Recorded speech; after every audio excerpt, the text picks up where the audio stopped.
Sperm banks accused of losing samples and lying about donors. Montecito, California.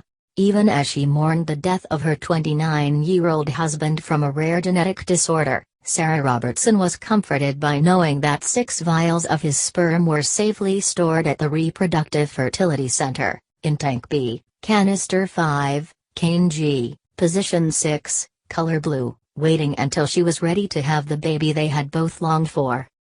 But 10 years later, when she was ready to use the sperm from her husband, Aaron, she got devastating news. All 6 vials were missing. "I'd been completely focused on having something of Aaron's live on, and now there was nothing," said Miss Robertson in an interview at her in-laws' home in Montecito. Now she and her in-laws are suing the Los Angeles clinic, and its owner, Dr. Payman Sadat, accusing them of negligence, fraud, breach of contract and intentional infliction of emotional distress.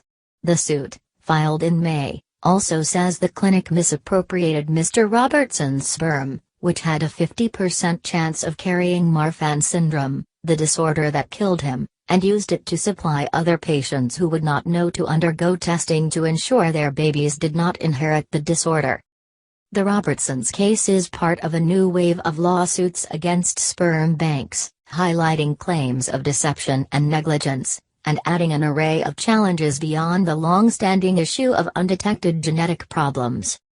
Dr. Sadat declined to be interviewed, but denied the accusations in a statement. Frozen sperm has become a major industry, dominated by a few large sperm banks, but with smaller stocks of sperm maintained at hundreds of assisted reproduction centers nationwide. The Food and Drug Administration requires that donor sperm be tested for infectious diseases. Beyond that, sperm banks are lightly regulated. Several states require health department licensing of the labs, but only New York conducts routine inspections. Some of the new cases accuse sperm banks of careless record keeping, or mishandling or misappropriation of sperm banked for a client's personal use. Others say the banks use hyped, misleading descriptions to market their donors. Continue reading the main story. Related coverage. IVF does not raise breast cancer risk, study shows July 19, 2016.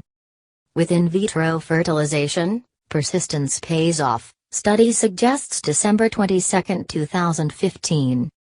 Industry's growth leads to leftover embryos, and painful choices June 17, 2015. Several cases accuse a Georgia facility of marketing sperm as belonging to a neuroscientist with a genius-level IQ who turned out to be a schizophrenic felon, and who has fathered at least 36 children. Even in New York, when they inspect, they're looking at hygienic conditions, not record-keeping, said Arthur Kaplan, a bioethics professor at New York University. Nobody confirms that you have what you say you have.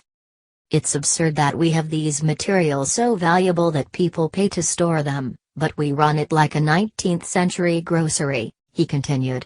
Cryopreservation has historically operated in a casual laissez-faire environment, where people were just supposed to trust.